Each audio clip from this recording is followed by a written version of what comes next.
The Art of War by Sun Tzu, Chapter 3, Attack by Stratagem. 1. Sun Tzu said, "In the practical art of war, the best thing of all is to take the enemy's country whole and intact. To shatter and destroy it is not so good. So, too, it is better to recapture an army entire than to destroy it, to capture a regiment, a detachment, or a company entire than to destroy them." 2.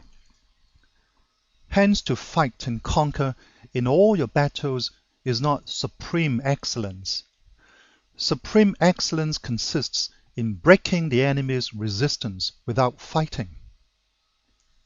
3. Thus, the highest form of generalship is to balk the enemy's plans.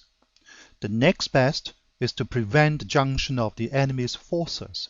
The next, in order, is to attack the enemy's army in the field. And the worst policy of all is to besiege walled cities. 4.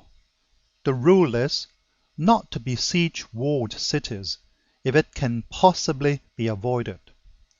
The preparation of mantlets, movable shelters, and various implements of war will take up 3 whole months, and the piling up of mounds over against the walls will take 3 months more.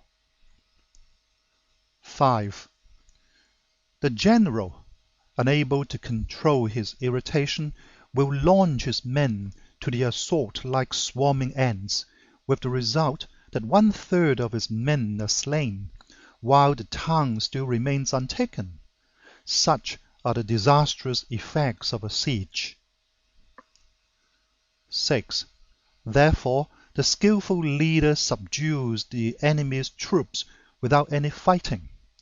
He captures their cities without laying siege to them. He overthrows the kingdom without lengthy operations in the field. 7. With his forces intact, he will dispute the mastery of the empire, and thus, without losing a man, his triumph will be complete. This is the method of attacking by stratagem. 8.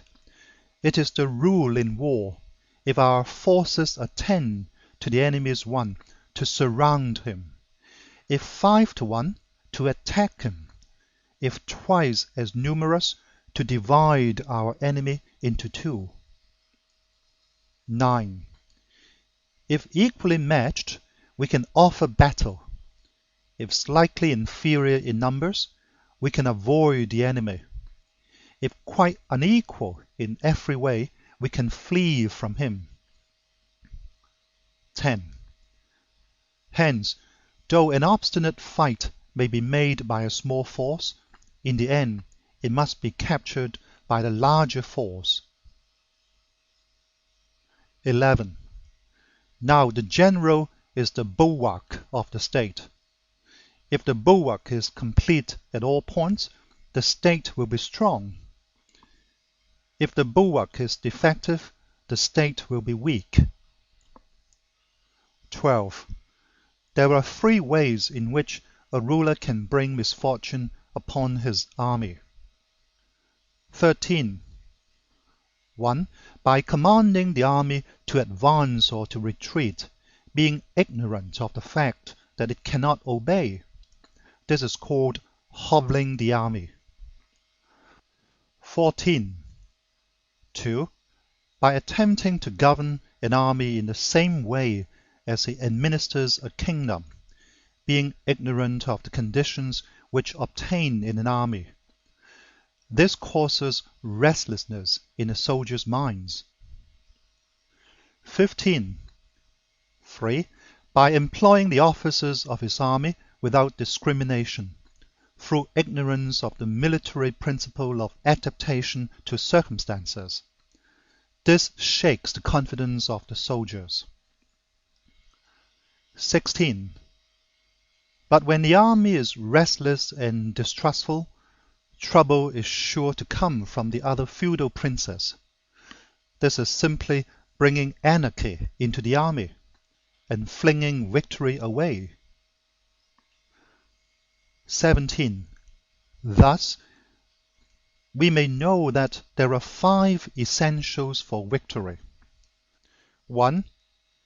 He will win who knows when to fight and when not to fight. 2.